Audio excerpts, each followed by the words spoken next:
Okay, it's been over a year since I purchased the Beavercraft detail knife that is still only $13 over a year later on Amazon. And I want to give you my feedback. I have been using it. It's seen use as far as instruction. I've had students using this knife. Some folks at Carhartt were using this and other Beavercraft knives.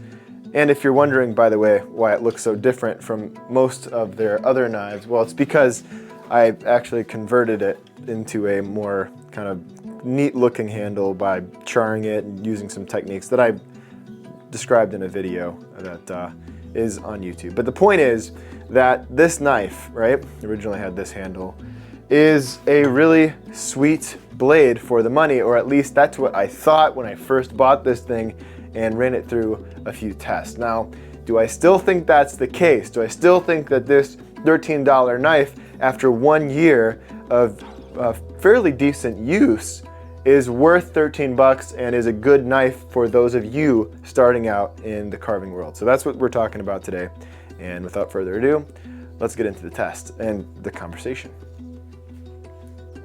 Before I go too much further, this video is sponsored by Woodcarving Illustrated. So if you are trying to learn more about carving, you're in the early stages of carving, Woodcarving Illustrated is an excellent resource. They've given me a code in all caps, CARVER, C-A-R-V-E-R. And you can use that code to get some free instructional material from myself, step-by-step articles from Catherine, Overcash, and others. And I think it's like 4 articles that they send out that are very helpful. Good stuff, quality content there. So without further ado, back to the video. Okay, first of all, I want to do a quick test of the knife to just see how it's behaving, as it's been used quite a bit and polished fairly infrequently.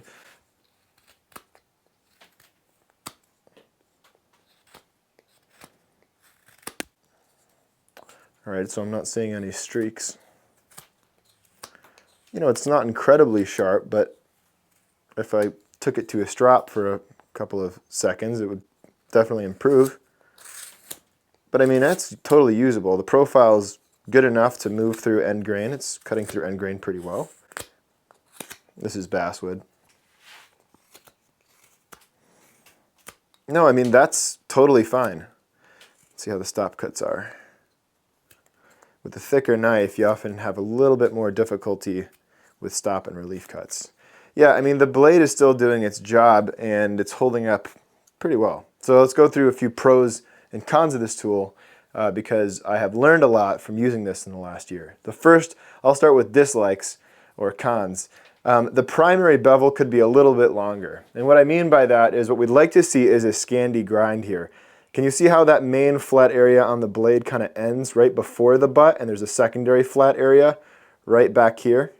That's not a full Scandi grind, and it's not ideal, especially when you have a very thick blade like we've got on the Beavercraft. It makes it a little bit harder to push into the material to do stop and relief cuts, you know, but otherwise it's usable. It's not a huge mark against it. It's just a dislike.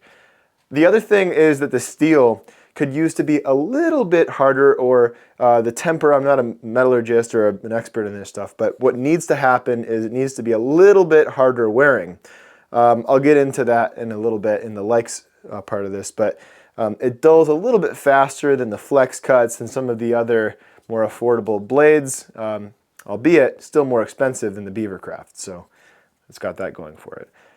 The other thing, another dislike or con, is that the handle shape is a little bit weird. It's not my favorite. It's not the most ergonomic when you first get the blade. If I can find one of my other Beavercraft knives, here it is. It's not like the best shape. It's kind of awkward. It's kind of like, it's comfortable pushing, but then if you need to turn the blade around and carve toward you, it's awkward, it's weird. It's not my favorite, but it can be modified. Whoa! It can be modified easily enough, and that's what I did here. Just taking off that little curved end and then burning it with a torch, charring it, and then clear coating it. So to the likes.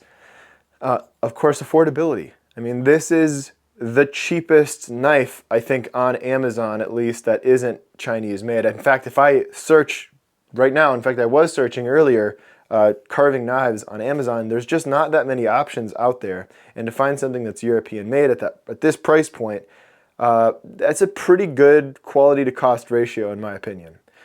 Okay, another like or something to kind of combat the other argument I made in the dislikes category is it's not such a bad thing to have a softer metal and to sharpen a little bit more often, especially if you're a beginner.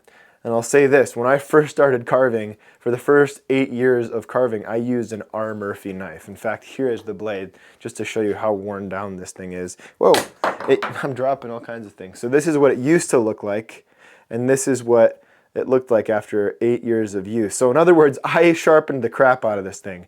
And you know what? I learned sharpening skills by owning that knife. And it sounds a little redundant or a little bit goofy or backwards, but the fact that it was slightly softer made it easier to sharpen and strop. So it did not last as long as maybe it ought to have because I didn't know what I was doing.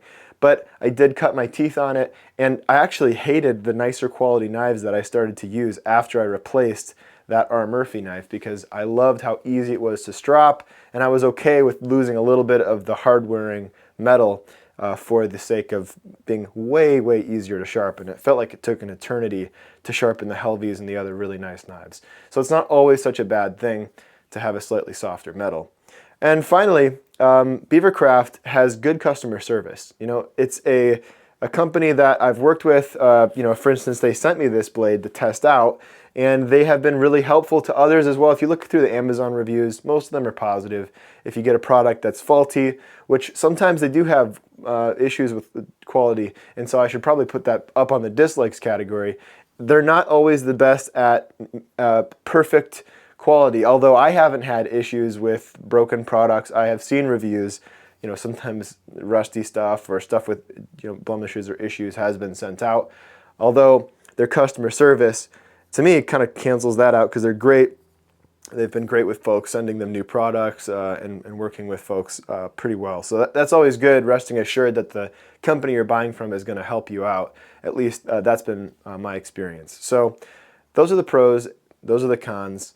I hope that you learned something. Honestly, I think this, in conclusion, let's do the conclusion piece where if you're starting out in carving and you're looking for something that is hard-wearing enough, that's very affordable, that is, you know, a good tool to kind of start to get warmed up with and to kind of test the waters of carving. Maybe you don't like wood carving. Maybe you do. This is a decent knife to be able to kind of get your bearings or get a sense of whether or not carving is fun for you or you enjoy carving, because it is fairly sharp in and of itself. I will say though, one argument a friend of mine made for getting a little bit better quality product, this is the Flexcut detail knives, which are anywhere from $27 to $30, so twice as much as the Beavercraft, is that you get a product where it comes so razor sharp that you learn what sharp is, and you begin to understand what your goal should be when you stray away from that. So if you have a taste of what sharpness really can be, which, by the way, the Flexcut does come sharper, you will know what your standard is to achieve when you go to sharpening or stropping. That said, if you do get this and you get a cheap strop, I know Flexcut, Beavercraft sells one. You do want a strop, you do want some honing compound. You know, you can also get a cheapo Amazon one like this one my buddy got with a little bit of honing compound. This will do the job to just keep this thing tuned up. You know, you can get this thing very sharp. And again, the softer metal, it works fairly quickly.